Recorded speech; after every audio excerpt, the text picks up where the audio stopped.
Hello friends, എല്ലാവർക്കും good morning. അപ്പോൾ ഇന്നത്തെ ഒരു കിടുക്കാച്ചി വിശേഷത്തിലേക്ക് എല്ലാവർക്കും സ്വാഗതം. അങ്ങനെ നമ്മുടെ ഗോവിന്ദനും അതേപോലെ തന്നെ ഗീതുവും ഒരുപാട് വർഷങ്ങൾക്ക് ശേഷമുള്ള ആ ഒരു സീൻ കാണിക്കുകയാണ്.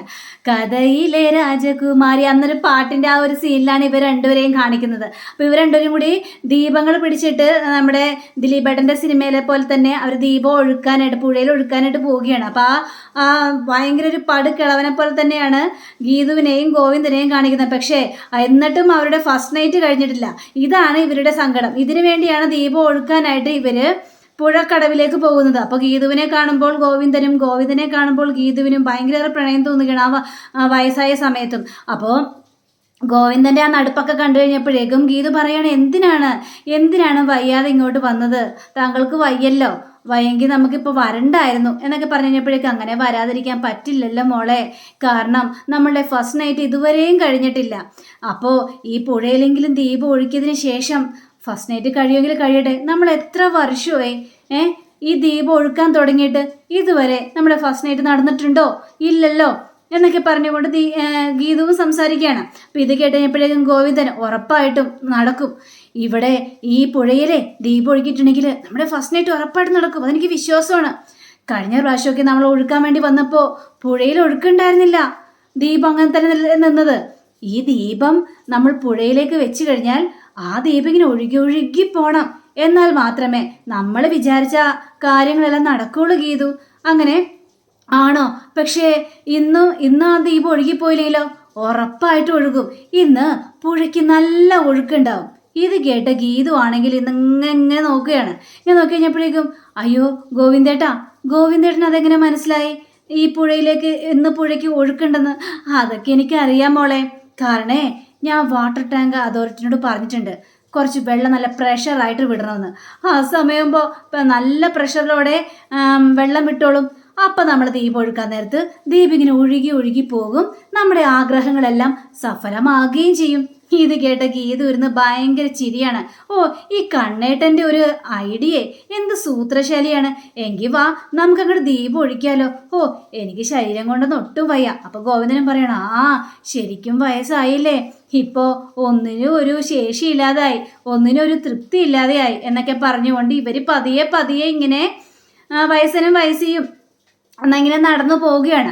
അങ്ങനെ പോകുന്ന സമയത്ത് അല്ല, ഈ രാധികാമ്മ ഇതെല്ലാം അറിഞ്ഞു കഴിഞ്ഞാൽ സമ്മതിക്കോ? ദേ ഗീതു, വേണ്ടട്ടോ, രാധികാമ്മയെ കുറ്റപ്പെടുത്തണ്ട. നിനക്ക് അന്നും ഇന്നും ഉള്ളൊരു സ്വഭാവമാണ് രാധികാമ്മയെ കുറ്റപ്പെടുത്തുന്നത്. രാധികാമ്മയെ കുറ്റപ്പെടുത്തുന്നത് എനിക്കിഷ്ടമല്ലെന്ന് അറിയാമല്ലോ ഗീതു, അതുകൊണ്ട് അത് വേണ്ട, നിർത്തിയര്. വാ നമുക്ക് പുഴയിലേക്ക് ഈ ദീപം ഒഴുക്കാനായിട്ട് പോകാം എന്നും പറഞ്ഞുകൊണ്ട് ഇവർ രണ്ടുപേരും ഇങ്ങനെ നടക്കുമ്പോഴാണ് രാധിക വരുന്നു. രാധികയാണെങ്കിൽ ഭയങ്കരമായിട്ടും വയസ്സായിട്ട് ഫുള്ള് മുടി നരച്ചിട്ട് വടിയും കുത്തി പിടിച്ചിട്ടാണ് ഈ രാധികാമ്മ വരുന്നത്. രാധികാമ്മയുടെ പിന്നാലെ വരുണും അതേപോലെ തന്നെ രേഖയും പ്രിയയും ഒക്കെ വരണം. ഭയങ്കര മോഡലായിട്ടാണ് ഇവർ വരുന്നത്. അപ്പോൾ രാധിക പറയാണ്, അവർ രണ്ടുപേരും അവിടെ തന്നെ ഉണ്ടാവും, രണ്ടിനെയും പിടിച്ചോളണം, അല്ലെങ്കിൽ ശരിയാവില്ല, ഇവരോടൊക്കെ എത്ര പറഞ്ഞാലും നടക്കില്ല കാര്യങ്ങൾ. അങ്ങനെ നമ്മുടെ പാവം ഗോവിന്ദനും ഗീതുവും ഈ ദീപം പുഴയിലേക്ക് ഒഴുക്കാൻ പോകുന്ന സമയത്ത് രേഖയും വരുണും അതേപോലെ തന്നെ പ്രിയയും കൂടി ഇവരെ കയറി ഒറ്റപ്പെടുത്തും. ആ ദീപം കിടക്കുന്ന പുഴയിൽ കമന്നും കെട്ടി. അങ്ങനെ ആ ദീപവും അവർക്ക് ആ പുഴയിലോട്ട് ഒഴുക്കാനായിട്ട് പറ്റിയില്ല. എന്താണ് ഈ കാണിക്കുന്നത് എന്ന് ചോദിക്കുകയാണ്. അപ്പം രേഖ പറയാണ്, എന്താണ് അമ്മക്കൊന്നും പറഞ്ഞാൽ മനസ്സിലാവില്ലേ, എന്തിനാണ് ഇങ്ങനെ കിടന്ന് കാണിച്ചു കൂടുന്നത്? അതെ, രാധികാമ്മയെ ഇങ്ങനെ ടെൻഷൻ അടിപ്പിക്കുന്നു പറഞ്ഞിട്ടില്ലേ, എന്തിനാണ് രാധികാമ്മയെ പറഞ്ഞ അനുസരിക്കാതെ നിങ്ങൾ ഇങ്ങോട്ട് വന്നത്? ഇത്രയും പ്രായമായില്ലേ, എന്നിട്ട് നിങ്ങൾക്ക് വകതിരിവില്ലേ എന്നൊക്കെ ചോദിക്കുകയാണ്. ഇതൊക്കെ കേട്ടുകഴിഞ്ഞപ്പോഴേക്കും ഞങ്ങളെ വിടൂ, ഞങ്ങളുടെ ആഗ്രഹങ്ങൾ നടക്കണം, അതുകൊണ്ട് ഞങ്ങളെ വിടാനാ പറഞ്ഞത് എന്നും പറഞ്ഞുകൊണ്ട് ഇവിടെ ഭയങ്കര വാശി പിടിക്കുകയാണ്. അപ്പം രാധിക പറയണത്, രണ്ടെണ്ണത്തിന് ഞാൻ കൂട്ടിക്കൊണ്ടുപോവാ. രാധിക അത്രയും വയസ്സായിട്ട് പോലും ശബ്ദത്തിനൊന്നും ഒരു കുറവുമില്ല. അപ്പോൾ രാധികയുടെ വർത്തമാനം കഴിഞ്ഞപ്പോഴും ഗീതു, ഓഹോ, അപ്പം ഇവരാണല്ലോ ഇതിന് പിന്നില്, 10-30 വർഷക്കാലമായി ഇവർ ഞങ്ങളെ പിരിക്കാനായിട്ട് നോക്കുന്നു, എന്നിട്ട് നിങ്ങൾക്കത് മനസ്സിലാവുന്നില്ലല്ലേ, ഇവരാണ് എല്ലാത്തിനും പിന്നിലെന്ന് ഗീതു പറയുന്നുണ്ട്. പക്ഷേ ഇവരൊക്കെ അത് കേൾക്കുന്നുണ്ടോ?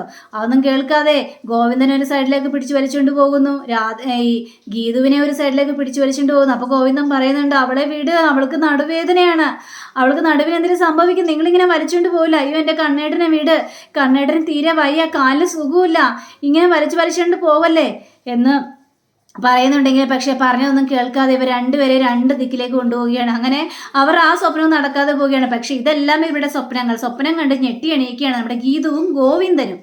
അപ്പോൾ ഗീതു പറയണം, എൻ്റെ ദൈവമേ, സ്വപ്നമായിരുന്നോ? ഈ പകൽ സ്വപ്നങ്ങൾ ഫലിക്കും എന്നല്ലേ പറയുന്നത്?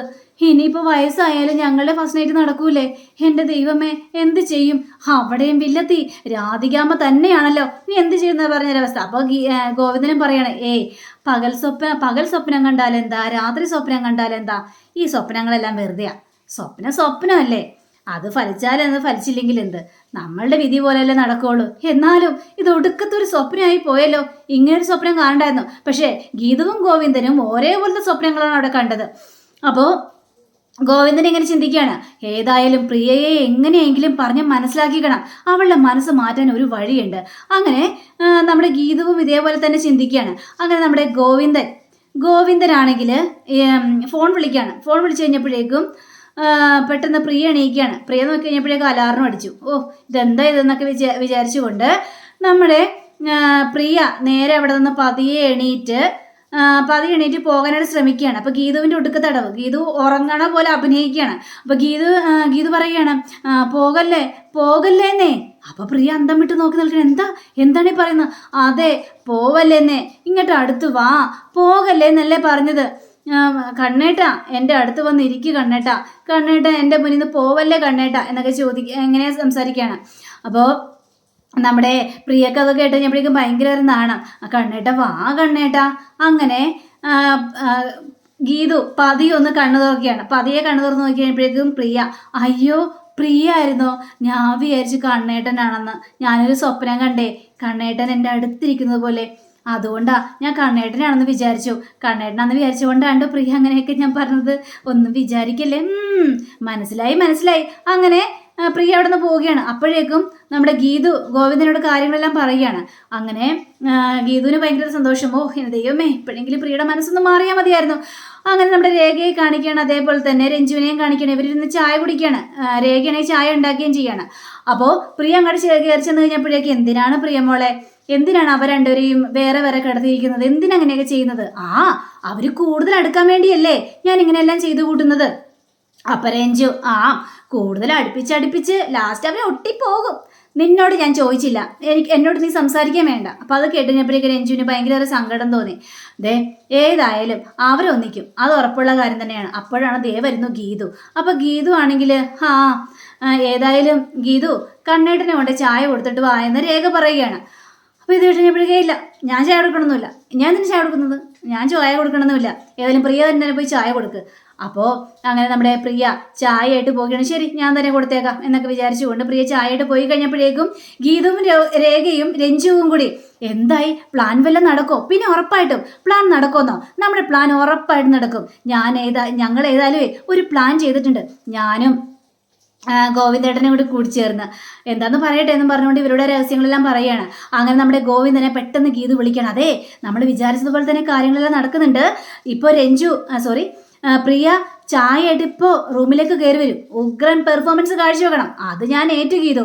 ഉഗ്രൻ പെർഫോമൻസ് ഉറപ്പായിട്ടും കാഴ്ചവെക്കും. നീ കണ്ടോ, ഞാൻ പൊളിക്കും എന്നും പറഞ്ഞുകൊണ്ട് ഗോവിന്ദൻ ഒന്നും അറിയാത്ത രീതിയിൽ അവിടെ പുതച്ചു മൂടി കിടക്കുകയാണ്. അപ്പോഴാണ് നമ്മുടെ പ്രിയ ചായയായിട്ട് വരുന്നത്. ഗോവിന്ദേട്ടാ എന്ന് പറഞ്ഞിട്ട് വിളിക്കുകയാണ്. അപ്പോൾ ഗോവിന്ദൻ കണ്ണടച്ചുകൊണ്ട്, വാ മോളടുത്ത് വന്നോ? മോളെ പ്രതീക്ഷിച്ചിരിക്കുകയായിരുന്നു ഞാൻ, ഇങ്ങോട്ട് വാ. അപ്പം നമ്മുടെ പ്രിയ അവിടെ ചായ അങ്ങോട്ട് താഴ്ത്തി വെച്ചിട്ട് ഗോവിന്ദൻ്റെ അടുത്തേക്ക് ചെല്ലുകയാണ്. വാന്നേ, നിന്നെ കണ്ടുകൊണ്ട് വേണം എനിക്ക് കണ്ണ് തുറക്കാനായിട്ട്. അങ്ങനെ പ്രിയയുടെ കയ്യിലൊന്ന് പിടിക്കുകയാണ്. ഗോവിന്ദൻ കണ്ണ് തുറന്ന് നോക്കിക്കഴിഞ്ഞപ്പോഴേക്കും പ്രിയ കണ്ടപ്പോൾ ഒരു അഭിനയം എന്ന രീതിയിലാണ്, എൻ്റെ അമ്മേ, അയ്യോ മോളെ, നീയായിരുന്നോ? പ്രിയ ആയിരുന്നോ? ഞാൻ വിചാരിച്ച്, എന്താ വിചാരിച്ചത്? അല്ല, ഞാൻ വിചാരിച്ച് ഗീതു ആണെന്ന്. അതുകൊണ്ടാ ഞാൻ എങ്ങനെയൊക്കെ പറഞ്ഞത്.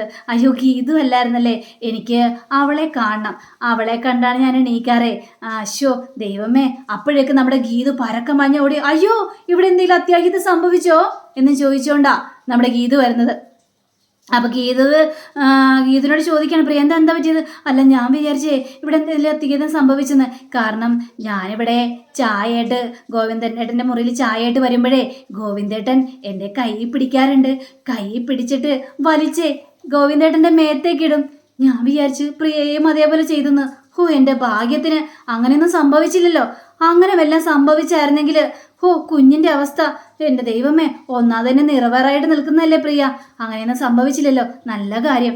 എനിക്ക് ഏതായാലും കണ്ണേടൻ എന്നെയും പിരിയാനായിട്ട് പറ്റില്ല, ഞങ്ങൾ അത്രയ്ക്ക് അടുത്ത് പോയി. ഇത് കേട്ടുകഴിഞ്ഞപ്പോഴേക്കും എങ്കിൽ പിന്നെ നിങ്ങളുടെ ഇടയിലുള്ള പ്രശ്നങ്ങളെല്ലാം അങ്ങോട്ട് മാറ്റിക്കൂടെ? എന്ത് പ്രശ്നം? ഞങ്ങളുടെ ഇടയിൽ ഒരു പ്രശ്നമില്ല, ആ പ്രശ്നങ്ങളിൽ എപ്പോഴേ തീർന്നു മോളെ. ആണോ? പ്രശ്നങ്ങളെല്ലാം ഉറപ്പെടുത്തുന്നു. പിന്നെ ഇപ്പം ഞങ്ങൾ ഭയങ്കര റൊമാൻറ്റിക്കിലാ, ഞങ്ങളിപ്പോൾ ഭയങ്കരമായിട്ടും പ്രണയിക്കുന്നുണ്ട്. ആണോ? അങ്ങനെയാണെങ്കിൽ ഒരു കാര്യം ചെയ്യാം, നിങ്ങളുടെ എല്ലാ കാര്യത്തിനും തീരുമാനം ഞാൻ ഒപ്പിക്കാം എന്നും പറഞ്ഞുകൊണ്ട് പ്രിയ അങ്ങോട്ട് പോവുകയാണ്. അപ്പോഴേക്കും ഗോവിന്ദനും